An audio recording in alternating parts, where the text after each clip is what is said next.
Welcome to Hollywood Remixed, a Hollywood Reporter podcast about cultural shifts in entertainment. I'm Rebecca Sun. And I'm Rebecca Ford. Each episode will do a deep dive into a single topic, a type of story or character that has been traditionally underrepresented or misrepresented in pop culture. And for today's episode, it's focused on the black nerd, also known as the blerd. Later, we'll talk to William Jackson Harper, who's best known as Chidi and Aganye on The Good Place.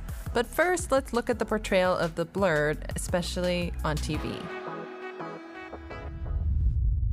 I think it's important at the outset to note that although I am a self-described nerd, I will not speak for Ford, neither of us is black. But a lot of what I've learned about being a black nerd comes from listening to our former Hollywood Reporter colleague, Mark Bernardin, who's now a TV and comic book writer and also co-host of Fat Man on Batman with Kevin Smith, as well as a YouTuber named Andre, whose handle is Black Nerd Comedy. He's talked about how, what is a black nerd? It's kind of like a Venn diagram of somebody who's into like quote unquote nerdy things, comic books, sci-fi, what have you, and black entertainment, and that he exists sort of at the nexus of it. Now, it's going to be different for each person, but that was one lens that I thought was sort of useful. Yeah, and back in his 2010 Comedy Central stand-up special, Donald Glover joked, "I'm a black nerd, and that was illegal until 2003. He went on to speak about how he was bullied for liking the things that he liked because this didn't align with the expectations put on him as a black man. And Jordan Peele has also joked about how Obama was the person who finally made it okay to be a black nerd. These two guys really summarized, I think, what has been sort of a widely held belief that for a long time, black nerds, as they were portrayed on television, were not cool. They were not something to aspire to. And so we're going to take a look in this episode about how that portrayal has really changed over time and then kind of end by talking with William Jackson Harper about Chidi. Some of the earliest portrayals of, as we would call them, blerds include Raj on What's Happening, which was on TV back in 1976 to 1979. He was a teenager living in Watts, and he had great manners, he was really smart, and he had the, of course, signature horn-rimmed glasses that every nerd has to have. And then, of course, Lamar Luttrell in Revenge of the Nerds, which came out in 1984, which also showed that nerds could be people of color, but it was, not a major role in that film. Yeah, he was like not only like the token black nerd, but he also had to serve the token gay nerd slot. Right. So, yeah. Right. But then what we really should probably focus on are sort of the two most iconic nerds of TV, Steve Urkel from Family Matters. Of course, that was played by Jaleel White, and that was on from 1989 to 1998. Obviously a very popular show, and he had like every nerd thing required. Suspenders, the kind of silly high-pitched voice, the glasses, and a very beloved character, but not exactly something, if you were watching him, you'd want to be him.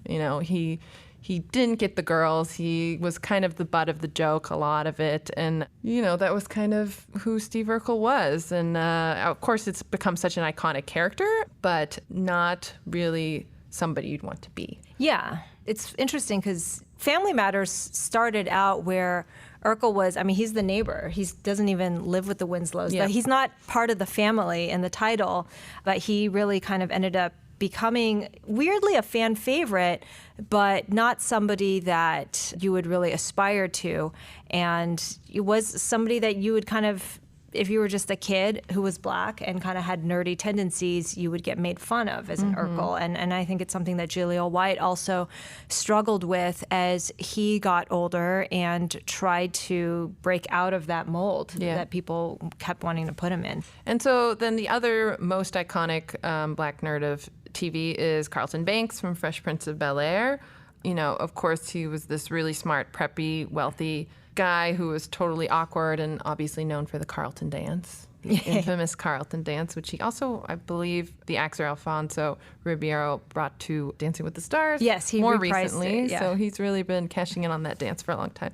And he's sort of, the comic foil to his cooler, street smart cousin, played by Will Smith, of course. Yeah, and so that last point is really important in terms of one of the reasons why the traditional portrayal of the black nerd has sometimes been a little bit problematic because, first of all, in general, Hollywood has not been kind to nerd types. They're usually the butt of the joke.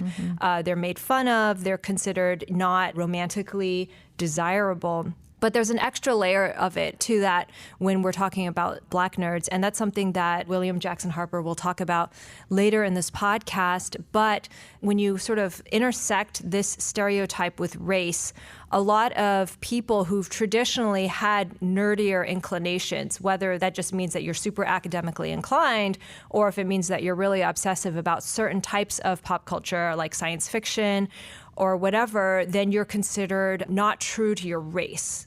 That's something that a lot of people who self-identify now as black nerds have talked about, that they have felt like they were told, you are acting white. Yep. You're not authentically black. And so with Fresh Prince, there was a little bit of that dichotomy where, Will Smith, being from West Philadelphia, born and raised, was sort of like the true quote unquote black guy. And Carlton is sort of like this whitewashed preppy guy. I mean, he lives in Bel Air. That sort of thing. It's interesting, right? Because that kind of family class is later commented on with like Kenya Barris's Blackish and things like that with Junior, in the pilot episode. Literally, Anthony Anderson's character is like, oh my gosh, my son is losing his blackness because he's such a nerd. But, that's something that I think is particular to black nerds, where the legitimacy of their race is questioned just because they're a nerd. Right. There have been a couple of other portrayals that have been a little more positive. You look at Dwayne Wayne on A Different World.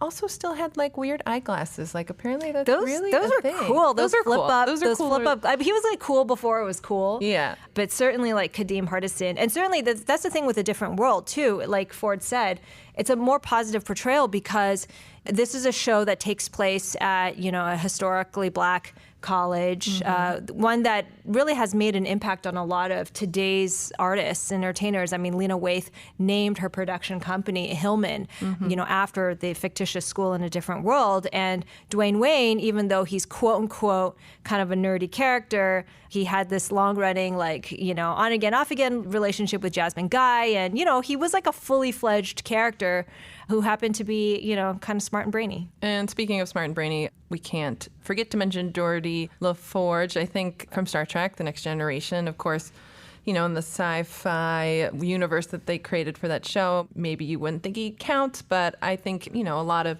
black nerds probably, admired that character, and there are plenty of costumes with the sort of visor thing he wore to see, and that's definitely an iconic role in and of itself. But I think what's been more exciting is sort of the more recent roles we've seen that could be called quote-unquote black nerds, but really provide a sort of wider range of characters and backstories. And Donald Glover, of course, played Troy Barnes on Community, which sort of follows him as he embraces his nerdiness throughout the series. Friendship with Abed, because like Troy starts out. I mean, he's the if Community was sort of a Breakfast Club-like collection of misfits, he started out as the jock. He was the football player who had to go to community college, but through his friendship with Abed, who is like straight up a nerd, he came to embrace those geekier aspects. Yeah, and Peak TV is really there's hundreds of shows on the air now, so there's been definitely a wider range of portrayals of black men and black nerds. I think, for those who watch Dear White People, there's some great nerds on there. I think Lionel Higgins, played by Deron Horton, is a really great character, and you just kind of love that guy. And then, of course, on Stranger Things, Lucas Sinclair, played by Caleb McLaughlin, is a Dungeons and Dragons playing nerd who just, loves being with his friends, but also like fighting monsters as a side gig. So yeah, it really just sort of normalizes the fact that, as with people of any race, you can have like a huge array of interests and pursuits. And again, I think that it's important to note that one of the reasons why it's significant to acknowledge that, it sounds ridiculous to have to say this, but that black men can be into anything is because sort of anti-Black nerdness is rooted in actually just in general anti-Black racism. This idea that when you treat being Black and a nerd as unusual, you're reinforcing this stereotype that African Americans are, quote unquote, not supposed to be known for intellectual pursuits, right? Which is dehumanizing. It's part of this ongoing problem that overemphasizes the physical aspects of Black men in particular, which can have quite deadly consequences for them in the real world. And even just on a day-to-day basis, it just sort of alienates people who feel like they have to choose between being, quote unquote, true to their race and then true to their passions. So I think one of the shows that has done a lot for sort of creating a wider representation of what a Black nerd can be is The Good Place. And, you know, the show's coming to an end now. And this character, Chidi, has become this sort of beloved, complicated, interesting, romantic lead. And now we're going to get to talk to William Jackson Harper about how he helped sort of create that character and what it's been like for him.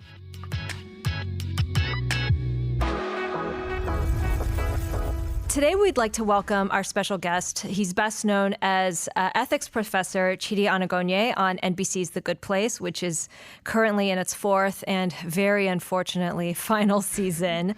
But this summer, he also co-starred as another academic, an anthropology grad student in Ari Aster's horror movie Midsummer. He's next up in Todd Haynes' legal thriller Dark Waters, and he also has a part in Barry Jenkins' Amazon series Underground Railroad. William Jackson Harper, thank you so much for joining us. Thanks for having me. So we're going to start off by bringing you way back to your sort of young years as a kid, and would love to hear sort of about how you would describe yourself as a child. Like, what kind of kid were you? Well, as like a little kid, I think I was pretty strange and expressive and whatever. And at some point, like nearing preteenhood, I became very, very shy.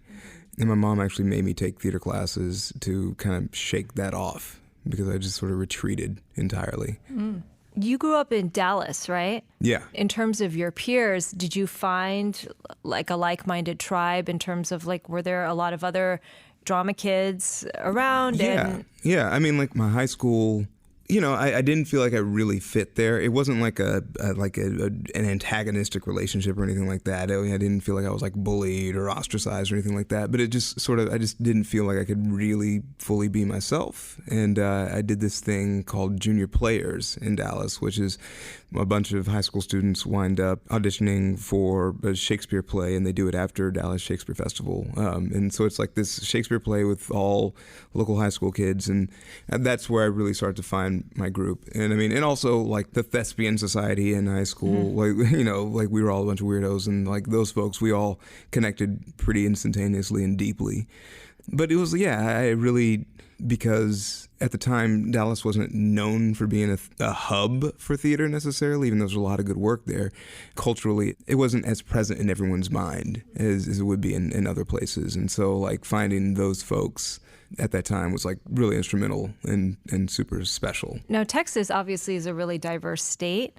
And, Dallas being one of the major metropolitan areas, I don't know, I would imagine that, every neighborhood's makeup is different. But did that play a factor at all in terms of your tribes that you ran in? Were like the kids who were into the arts and drama also fairly racially diverse, or was it different? Actually, like my group of high school friends we're a really diverse group, which is like one of the things that when I see people say things like, like you're cramming this down our throat, like, like you're just putting these people, together when they would never be together. And I'm like, well, that's not true. I mean, my group of friends was incredibly diverse, and it was really odd to me, honestly, when I went to college and it was much less diverse. That like actually kind of took me out for a second, because I was just like, that's so strange that not everyone is represented in some capacity.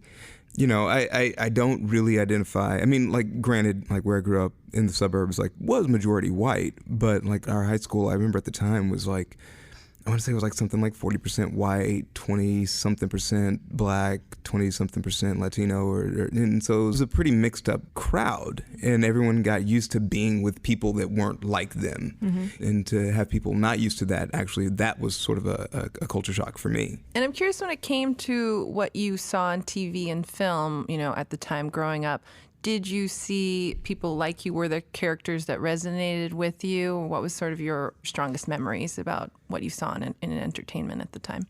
I really loved A Different World. Like, that was one of those shows that just, it felt real. I think the character Dwayne Wayne just felt like a person in my family to me, I just felt like I got him, and he was really quick and sort of unflappable, and, that's sort of what my family's like, and now that I'm saying it, I'm realizing that. It's like that.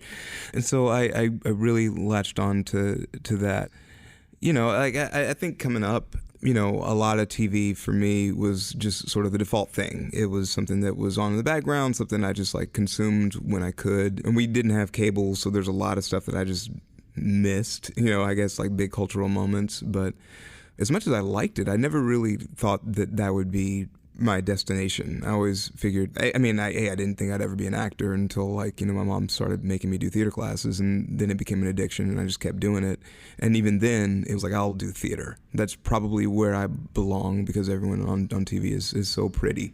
And I was like, I'm just more of your average guy, and I feel like, your average guy gets to do theater. So, yeah. I mean, that's so true that I think that there was that time in particularly the 90s where there was a pretty good representation of, From A Different World, which was a spinoff of The Cosby Show, just kind of like the middle class Black family or Black experience. And there were lots of different television shows on at the time in a way that it kind of feels like it receded a little bit after that.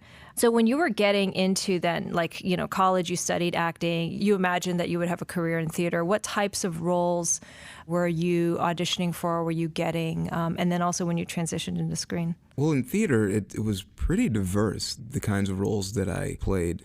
I feel like sort of the higher profile stuff that I got to audition for was usually sort of the, thankless kind of nice guy, best friendy type, someone might torch me for this, but I definitely thought that like Benvolio in Romeo and Juliet, like that's the kind of guy that I would, get called in for a lot. And it's not that I didn't enjoy playing those parts, because it's fun to try to find a way to veer away from the idea of the character and try to actually make it your own, and really sort of contextualize who this character is in the world based on what other characters have said about them, and seeing letting your imagination run a little bit.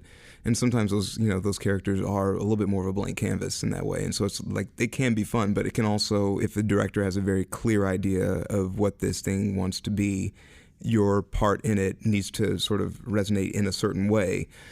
Sometimes that work has to go away. So yeah, there was that. But then there was also, I worked at this theater. I'm a member of this theater, Ensemble Studio Theater in New York, and I've gotten to do a lot of different things there. And I've gotten to play a lot of bad guys, aggressive guys, people that are not very sympathetic. And I feel like I've done a lot of that, actually. I feel like my role in sort of the larger context of things that people actually get to see, a larger amount of people get to see.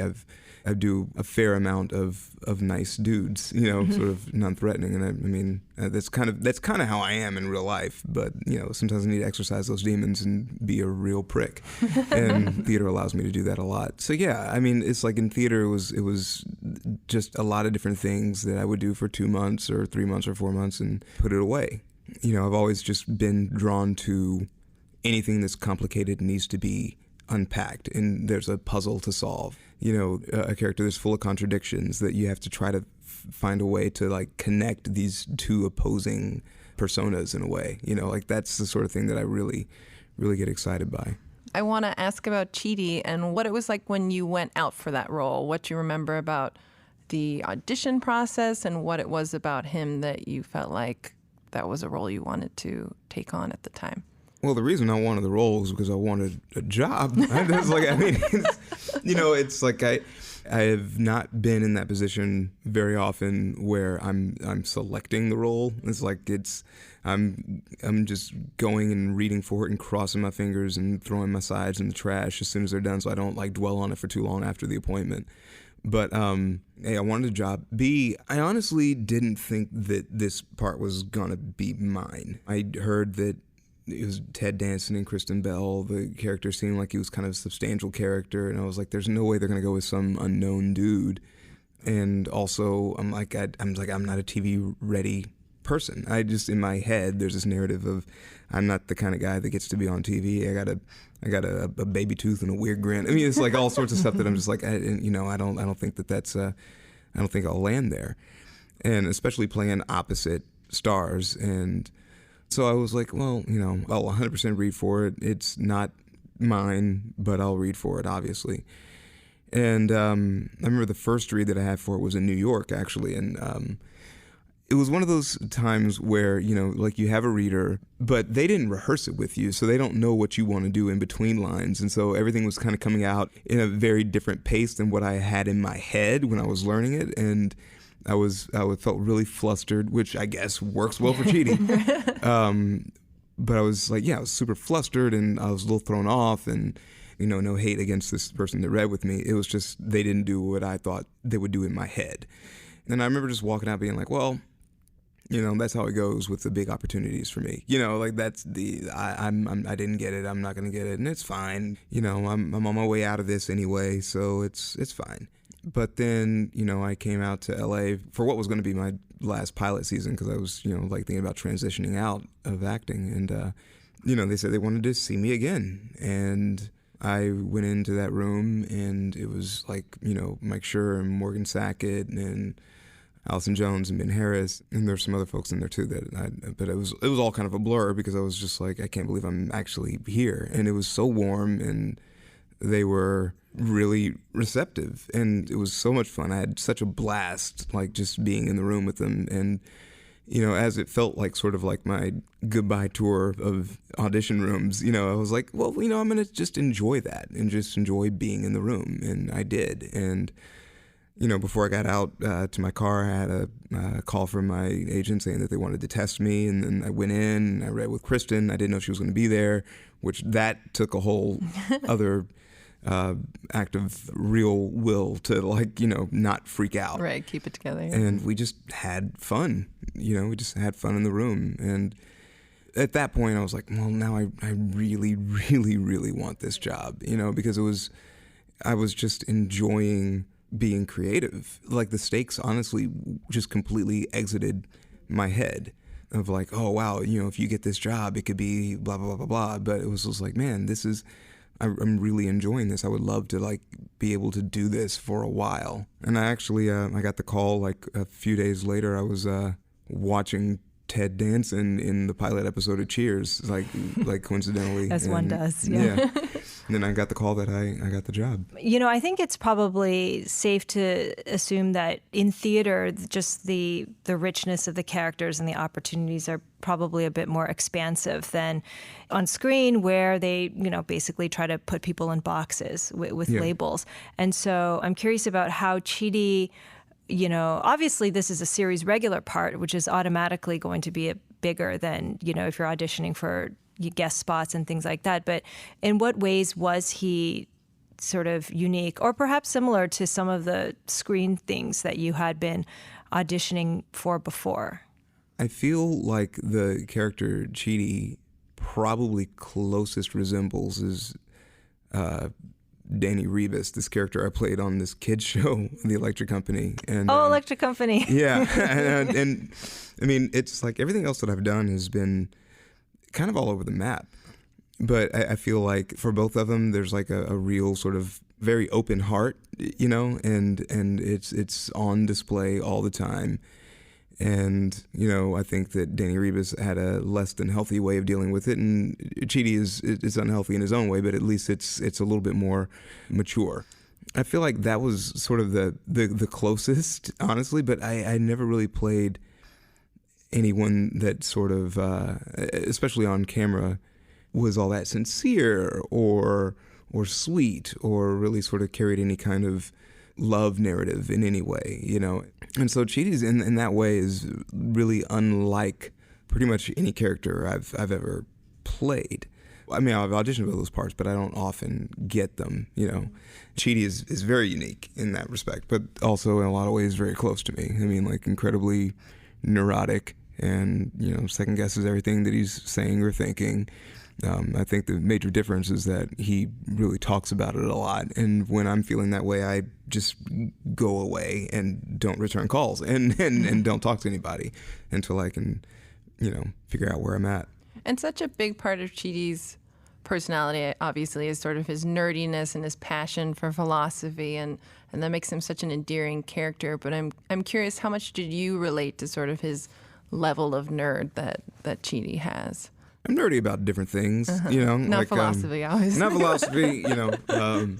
Not smart enough for that. But I'm pretty nerdy about music. I really, I get just sucked down these rabbit holes of, you know, weird artists that are doing something really strange, or artists that did stuff 30 years ago that was just so weird and avant-garde, and you know, so I go down those rabbit holes a lot. I play way too many video games. My girlfriend hates it, but you know, I need it. I need it. I'm also like a fan of things. Like I get very enthusiastic about certain musical groups or TV shows or, you know, something like that. And I feel like that is a part of nerd culture in a lot of ways, is like just being a very, very devoted fan of something. So, yeah. You mentioned that one of the things that was unique about Chidi in terms of, you know, sort of your resume was that he was, I mean, he's the love interest. He's the male romantic lead of The Good Place. Was that something that you knew about the character going in? Because obviously he was introduced as Eleanor's soulmate. Mm-hmm. We're not going to spoil it. If you haven't been watching The Good Place yet, just don't Google it and go to hulu.com immediately. But don't Google it. But what did you know about the sort of relationship aspect of what he would play? I didn't know anything about it. You know, I honestly just assumed that we were going to be friends. You know, like that was going to be the story with us, because I just figured they're going to pick a real pretty dude to play opposite Kristen Bell and be the love interest. It's like we're going to be buddies. That's what we're going to do. And then as, you know, more of the narrative started to reveal itself, it was like, oh, well, okay, you know, here we are, which I think that sometimes that's how that sort of connection sneaks up on people anyway. It certainly does on me, where it's like all of a sudden you're just like, oh, I really like this person, like a lot more than I thought and then feels appropriate. And so like for me, I didn't know that we were going to be, you know, have that kind of connection in the show going in, but I feel like not knowing that sort of makes certain things feel a little bit more real for me and a little bit more organic. And, you know, I feel like sometimes in those relationships, the thing that is most salient to me is the comfort that you have with that other person. And I feel like there's a lot of comfort between Chidi and Eleanor. And, you know, on top of that, it's, I just got to say, it's like real easy to have a crush on Kristen Bell. Like that's pretty... That doesn't take a lot of work. I think one of the things that's really uncanny and great about The Good Place is that if you actually stop to think about it, it's a very, very diverse cast, but yet that's not something that's ever remarked upon, right? Mm-hmm. So the fact that Chidi and Eleanor are an interracial couple, you don't even think about it, and instead it's that contrast between the fact that it's a love between an ethics professor and a dirtbag from Arizona. Mm-hmm. And so how do you think that sort of... Is that aspect something that you and the show's creatives were conscious of or like talked about, is how the representation of romance with nerdy characters? We never really spoke about the fact that this is an interracial relationship. And like neither Kristen nor I ever really sat down and thought like, well, what does this mean? You know, it's just like, this is a relationship, you know, and I think that that's actually one of the show's strengths. I think that, you know, if you make that the thing that we're unpacking in something, I mean, it's a little boring, you know, because we live in a really diverse world now. So it's like that's the way things are. And, Yeah, I just feel like not mentioning it, not really trying to, point to the fact that we are putting this interracial relationship at the heart of the story is really important. I think that it's really, I feel like there's a default thing that people do in their heads where it's just like you just assume that when you're talking about a couple, you're thinking of two people of the same race. And I mean, I don't think everyone does that, obviously, but I mean, it's, I feel like that's sort of, at least in Hollywood and in media, that's sort of like the thing that we see all the time. And so to put something out there that doesn't do that and doesn't comment on it and doesn't say like, now you should really sort of rework what your default setting is. I think it honestly makes people more open, to just sort of receive it rather than, think that that's something that's being like preached at them or, crammed down their throat. I mean, there's plenty of people that still feel that way, but I can't do anything about them. So yeah, I love that we don't really dwell on it. We don't unpack that so much. It's just a nerd and a dirtbag. I read something else too that was like there's no race in the afterlife, or Right. somebody, like some journalist wrote about that, and I was like, oh, that's such a good point. It's like you never talk, it's Yeah. just not a thing.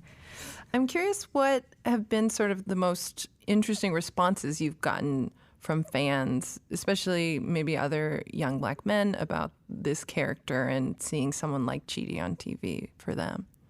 Like from fellow black artists, I have gotten a lot of pats on the back for, and it's not really even due to me. I think it's just like, it's good to see this kind of character on screen and not have him just be the butt of the joke. Or because, black nerds have been on TV forever. This is not a new thing, Right. But I think that it's really important for, I think in particular, black men to see different ways to be masculine and to see that represented, because it all exists. It's all out there. There's plenty of brothers out there that are neurotic and nerdy and, have a hard time. I feel like on TV and in film, like there's, like we see the cool black dude a lot. Right. And that's not everybody, and it certainly isn't me. Like anytime I have to read anyone who's suave and debonair, I'm just like, oh Lord, I'm gonna mess this up, because I don't have the confidence, But I think there's a lot of dudes like me, and it's nice to see that character, and I've gotten that response.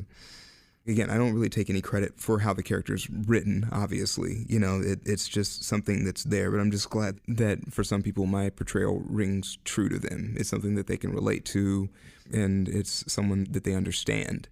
It's also really nice to think that perhaps there's another young black artist or actor or actress that is going to see this and be like, well, that's part of the black experience too. It's not one thing, and it's not monolithic, and so it's like this is going to be part of like what is normal. And I think that for my generation, even though it's not the first time or, like the only time we've seen these kinds of characters on TV, it still feels somewhat significant in some way. And I'm really hoping for the day where it doesn't feel like a significant thing. It's just part of the culture. Yeah, I think that, again, The Good Place is so good about that sort of thing because it does center, like you said, an expanded definition of black masculinity as some, can be very just brains instead of brawn. And that also nerds can be heroic because Chidi is not a sidekick, he's very brave. And I'm just thinking of like all the different characters, like Asian dudes on the other hand can be incredible airheads. Right. It's like that's another like sort of a subversion of a common trope. Before Ford asks another really intellectual question, I feel like I'm remiss as a journalist if I don't ask you, because we're talking about representation.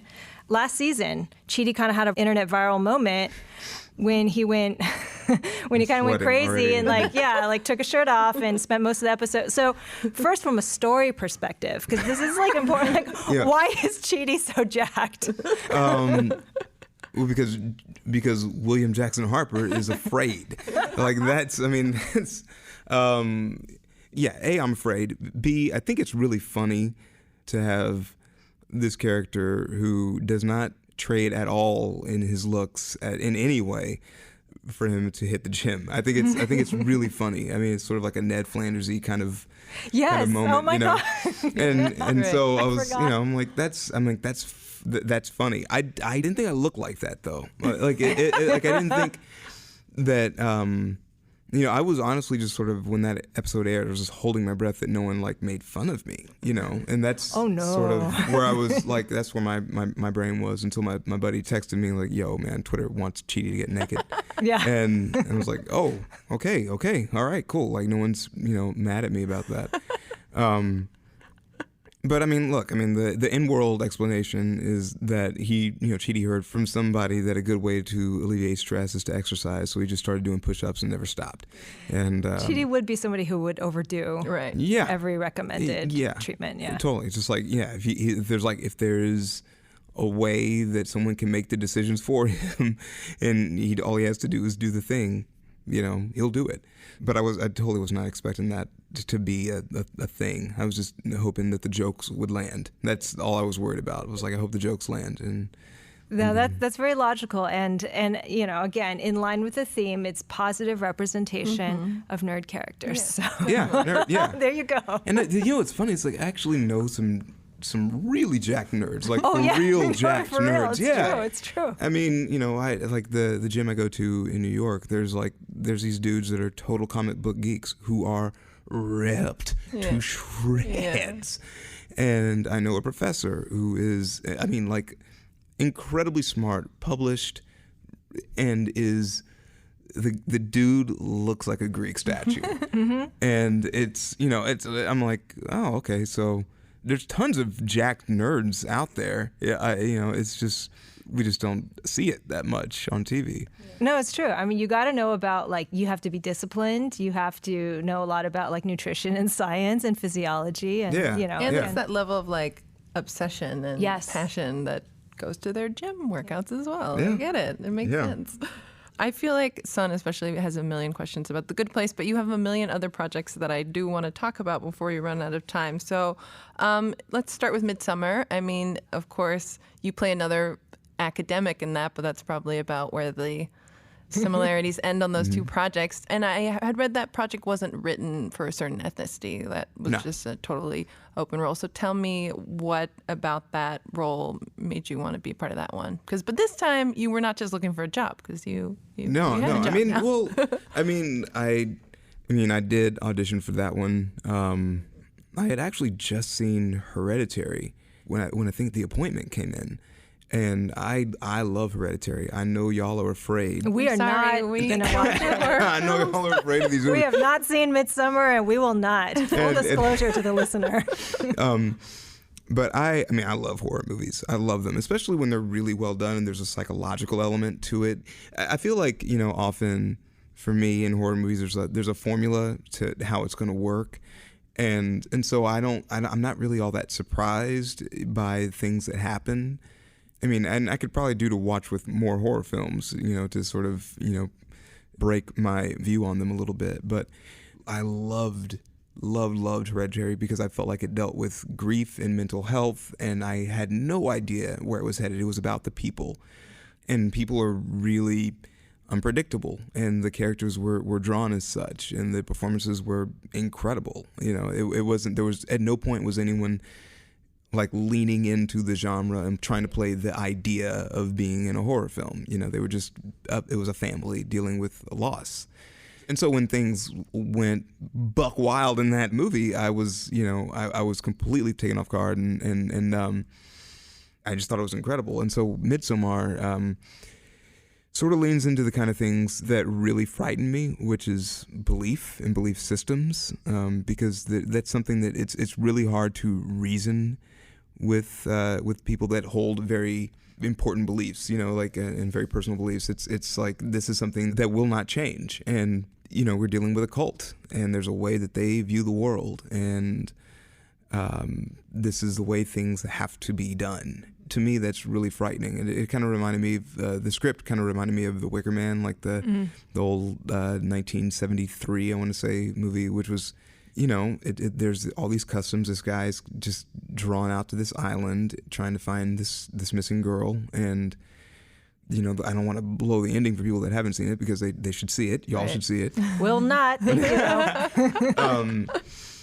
But it's like they're at some point, it's just sort of a clashing of paradigms. And that is something that you can't reason people away from. And I found that really fascinating. And I really found the character of Josh super fascinating because he was, he's an academic. Race has nothing to do with, Josh doesn't have to be played by a black man. But, there was backstory, and I don't know if it plays for anybody, but I was like, sort of thinking, I feel like usually the cultures that I see in National Geographic that are being like, shown to us as this, hidden thing that no one knew was there, and there's some anthropologists. There's always a racial component, that is really off-putting to me.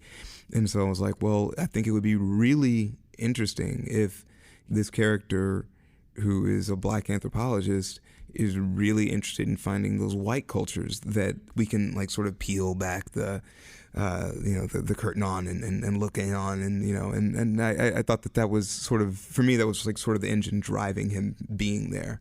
And I really wanted to play that role from that frame. And we didn't, it's like obviously there's nothing in the script that explicitly, states that Josh has to be a black man, but, it is something that is very much noted in the responses to the film. Like people are like, why is he there? Why is he there? And I know why he's there. If anyone listens to this and hears me, it would be really cool if they would just go back and sort of like look at it through that lens of a guy who's like just trying to sort of upend that world or the representation of that world that I think a lot of us, lay people see, which is like, oh, look at these brown people somewhere else doing weird stuff, I think some people did pick up on that because I feel like, and again, all of my Midsommar reactions just come from other people who've seen it. But on Twitter, there were a lot of really clever memes that did sort of pick up on the fact that you're flipping the script of who's sort of under the magnifying glass, and it's it's as a Scandinavian cult, which is about as white as you can get. Yeah. So now, now that you are somebody who is known and has somewhat of an established resume, what types of offers are you now getting in terms of, are there commonalities to the types of parts? And do you ever feel concerned with, being limited to a certain type of role, or maybe not? Not really. Everything that hasn't been The Good Place these last couple of years has been pretty different. I think that, Josh in Midsommar was obviously another academic, but Chidi's a nice guy. Josh is decidedly not. And so it's, I really don't worry about it too much. Like the Underground Railroad is a very different thing for me. Dark Waters is a very different thing for me. And so I really don't worry about it too much. I also, as an actor, I just want to play. I just want to, do whatever I can. And I feel like it is my hope, and I don't think I always succeed, but it's certainly my hope that I tap into the truth of whatever character I'm playing. And hopefully it'll start to break habits and tricks a little bit. And so if there's anything that's sort of Chidi-ish that I do in the role of Chidi, hopefully I've done enough homework that I don't rely on that thing that works so well in that other character just to sort of get through the scene. And I'm not too worried about it at this point. I'm also making a very concerted effort to play things that are very, very different from Chidi. I've spent a lot of time with that character, and I am going to miss him a lot. But I just want to try new things. I feel like most actors are that way. They just want to get in there and see if they can do it. And that's all I'm concerned with. So we like to wrap up our podcast with 2 questions. And I'm going to ask you the first one. It's called The Hollywood Remixed. So sticking with the theme of this episode, is there a character from a past film or show, maybe a black nerd that you remember from another show or film that you would love to see kind of recast or revised or revisited, if you could see a new take on it? A new Urkel, a new... It's funny because I was actually just thinking about Urkel in particular, just because I feel like I saw this meme where Urkel's just like, they were like, Urkel was a hipster before the hipsters were hipsters. You know, you like look at so the way he true. dresses and Yeah, stuff, and his it's like he's like glasses. incredibly hip. Right. He was, Every he'd be an single person incredibly in hip Bed-Stuy character has now. those glasses. Yeah. Yeah, and so I would love to see like what would that nerd be now? You know, what 2019, yeah. Laura would be And- all over him. so what? Laura Winslow would be all over Oh him. yeah. No, I mean he's totally like, you know, an Afro punk. You know, like that's yeah. I'm sort of interested in seeing like what that dude would be now.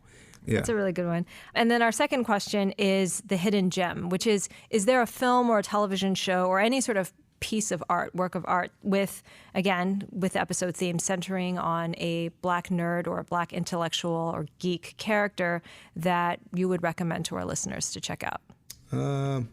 So I usually use this time while people are thinking to give my own little recommendation. This isn't actually like a scripted piece of art, but I wanted to shout out two podcasts, and one is our friend Mark Bernardin, who's formerly of The Hollywood Reporter, who is a self-proclaimed Black nerd. He's actually a comic book writer and a TV writer now, but he does the Kevin Smith's podcast, Fat Man on Batman. And sometimes It's a good title. It's a really good title. Batman refers to Kevin Smith, but formerly Kevin Smith before, he went on a good health-motivated diet. But anyways, his podcast is really great for people who are just super into genre things. And then there's another podcast and website called The Nerds of Color, which centers on just people who are into genre geekdom. But again, nerd isn't just about sci-fi stuff. People could be nerds about music, nerds about It's drama, just a level of passion. ethics. My suggestion is, and people did see this, but I loved the movie Dope so much. And I just felt like it did not get the box office success I wanted it to, and it's just such a wonderful film that I have watched multiple times, and is centered on nerds, and I love that movie so much. Yeah, That's my... you totally took my movie. Ah. I was like, oh. You can also say it. Yeah. What did but you no, like it's- about it? Yeah, what was it about that? Well, there is this thing about like how to be Black and what that actually is, and I love that the movie sort of deals with people not being Black enough, and that sort of like landing you squarely in nerd camp, and I do the not Black enough with like quotes, just because it's something that I've definitely sort of dealt with. There's something about being a somewhat nerdy dude which somehow translates to like wanting to be white, and it's and I just don't think that's healthy. I don't think it's fair, and it's when people would say things like that to me, that was like the thing that would hurt me more than anything you could ever say, just because it was like, I'm like, there's one club that I belong to that I feel like my membership cannot be questioned or taken from me. And when, someone in the same club takes it from you or like takes shots at it, it's really hurtful. At least it hurt me a lot. Like to a point where I was like, why am I so bothered by this? But I was. So I love that movie sort of deals with this group of kids that are into so many different things from the neighborhood, the kids in the neighborhood that they're growing up in. And I love that movie. I'm glad we agree. Yeah. Everyone go see Dope. Yeah. And check out The Good Place in its final season, airing now on NBC. But if you haven't seen it before, again, I cannot emphasize strongly enough, do not jump in the middle. This is not that kind of show. No, Start from the Start from beginning. the beginning. Do It'll not make no Google sense. it. Thank you very much. Thank you so much, William, for joining us. Thank you. We just want to say a quick thanks again to William Jackson Harper for joining us today, and everyone should be sure to check out his latest movie, Dark Waters, which is hitting theaters this weekend and is a great environmental thriller directed by Todd Haynes. And stay tuned next week for our next episode of Hollywood Remixed, where we talk to Hustlers writer-director Lorene Scafaria about Hollywood's history with stripper movies. And be sure to subscribe to our podcast on your favorite podcasting platform. Thanks, guys. We'll see you next week.